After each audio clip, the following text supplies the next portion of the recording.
Good morning. My name is Lauren Cassidy from Rice's Environmental Health and Safety.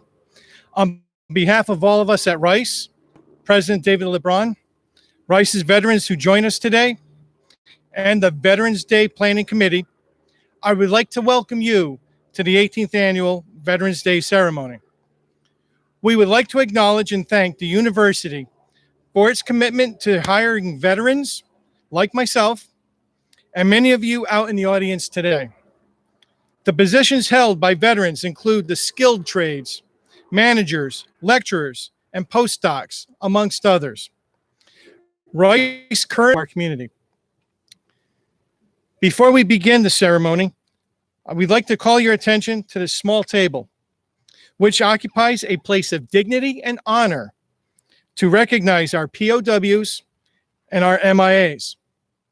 It is set for one, an empty chair representing Americans who were or are missing.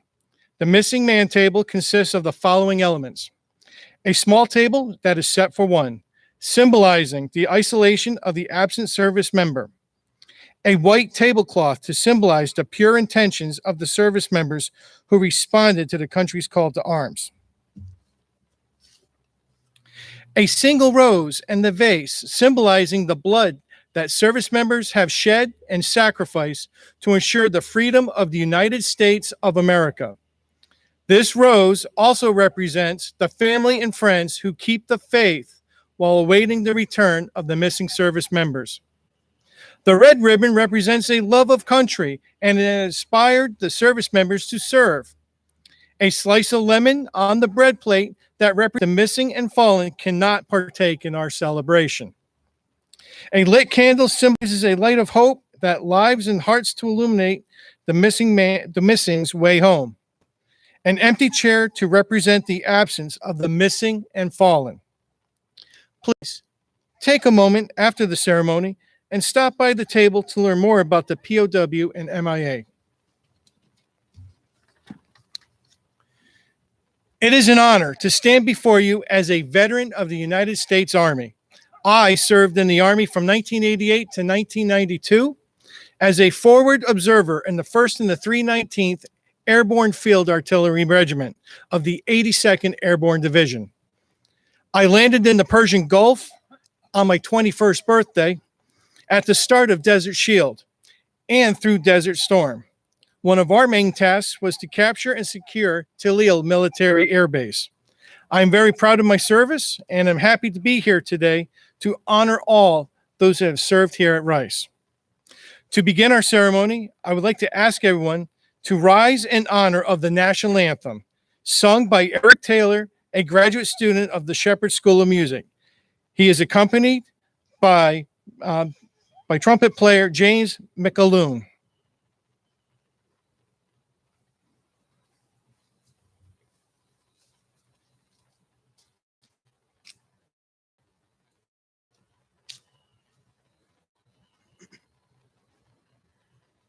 Oh, say, can you hear by the dawn's early light what so proudly we hailed at the twilight's last gleaming, whose broad stripes and bright stars through the perilous night o'er the ramparts we watched were so gallantly streaming, and the rocket's red glare, the bombs bursting in air, gave proof through the night that our flag was still there.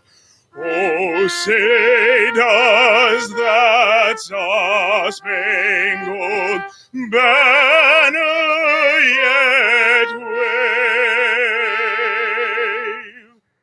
o'er the land of the free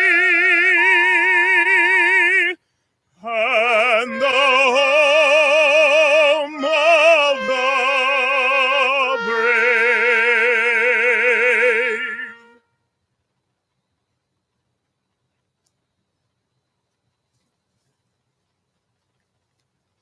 Thank you, gentlemen.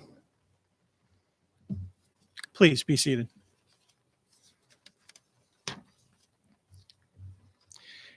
It is now my honor and privilege to introduce to you William Pannill, a Rice alum, class of 1962. William Pannill was born in Houston, March 5th, 1940.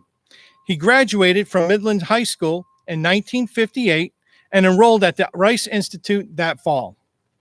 Mr. Pannill graduated from Rice in 1962 with a major in history and served on the Rice Thresher, the Rice Forensic Society, and the Rice Players.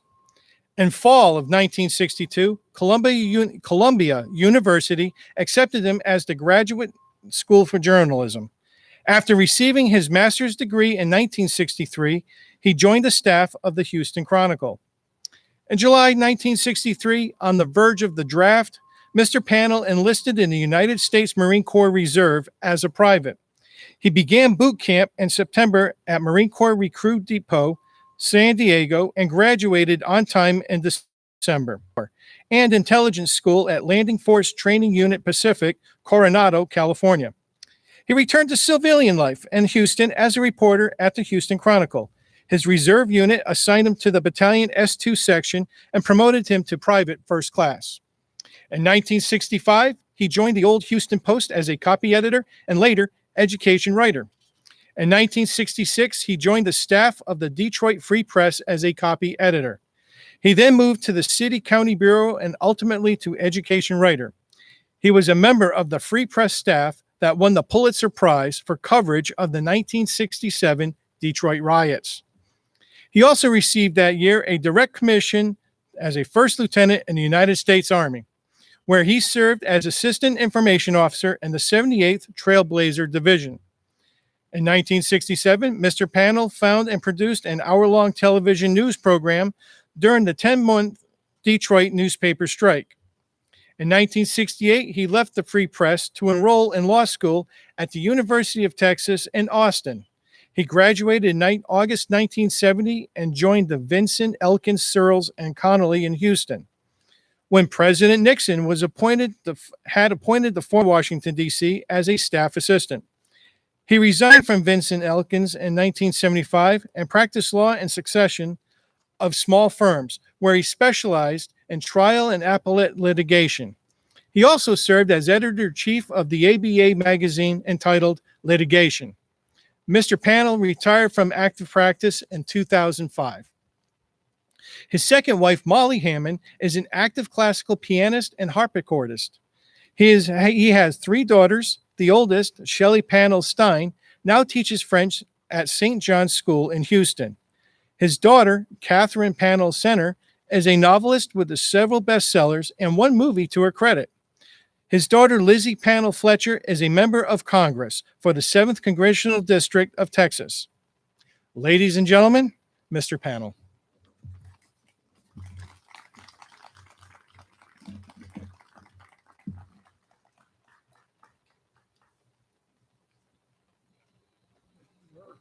That's a very good resume. Take this off. Good afternoon. You know, I was here when they built this building. I really am an old grad.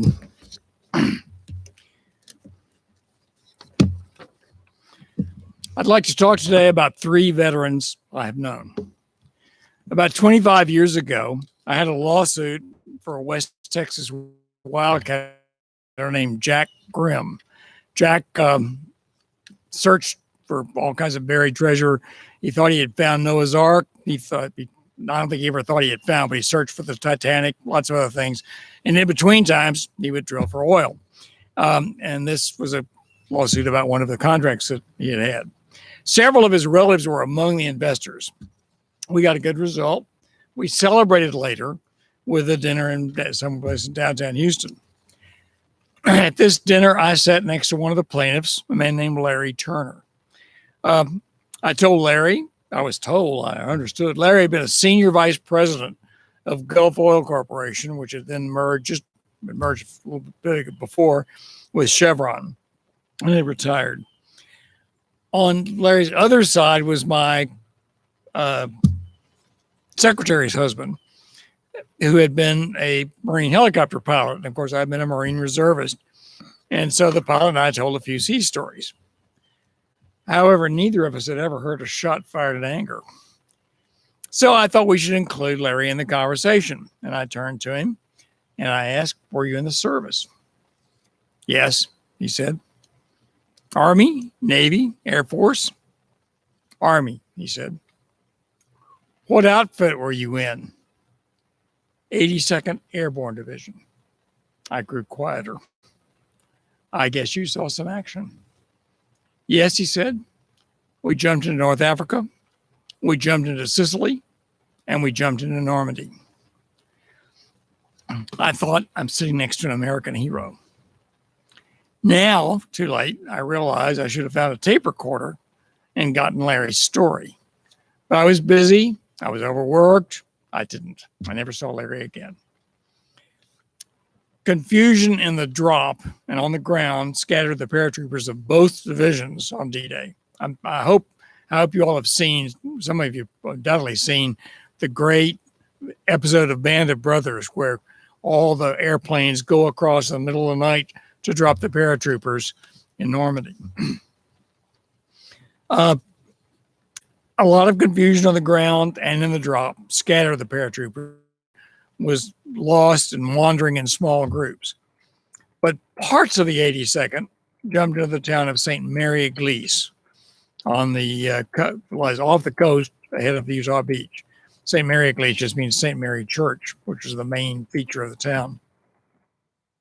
Many paratroopers died. They fell into streams with their parachutes. They fell into water, St. Manriquez, and was dangling there.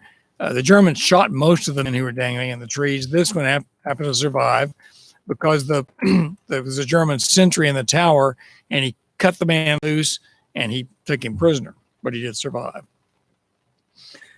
The war histories credit the 82nd Airborne with stopping the German panzers from taking the road through the town of St. Manriquez, which is a very important byway.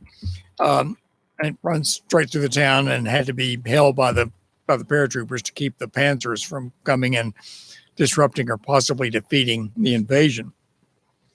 The paratroopers held St. Manriquez with only rifles against the German army. I don't know what part Larry Turner played in D-Day in Europe.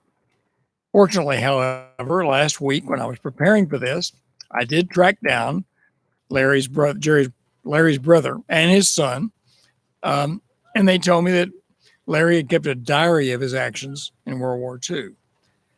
I hope to be able to read that diary, and I hope the family will decide to publish it, because I think all of us would like to read it. That is what Veterans Day means for me, a chance to remember and honor those who served, those who risked their lives, those who lost their lives in the armed forces of the United States. They deserve to live in our memories. I was able to see the steeple and the parachute of St. Mary Church. They're a model of the paratrooper with his parachute hangs there still in commemoration.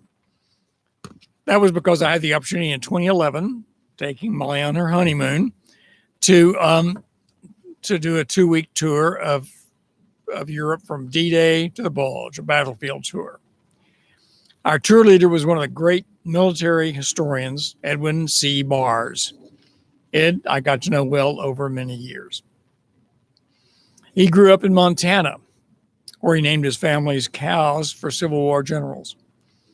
At 18, a few months after Pearl Harbor, he enlisted in the Marine Corps. He became a corporal of the 1st Marine Division. He fought at Guadalcanal. That was our first step in the Pacific after Pearl Harbor toward defeat of the Japanese Empire. Ed made it through Guadalcanal. He then fought the Japanese again in the New Britain campaign at Cape Gloucester, somewhat north of Australia.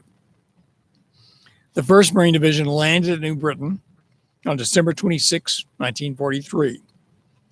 Ed's job was he was a scout with the 3rd Battalion, 7th Marines. Ed's company was moving through the jungle, which actually, the way he describes it in his videos, which are actually on YouTube if you get interested, the trees went very high, and you didn't much higher than these, and before the branches came out, so that it was fairly open under the trees, so he could see a great deal. Everybody could. They were moving downhill. There was a stream at the bottom of the hill, and across the stream, Ed saw a Japanese force lined up. So he was ordered to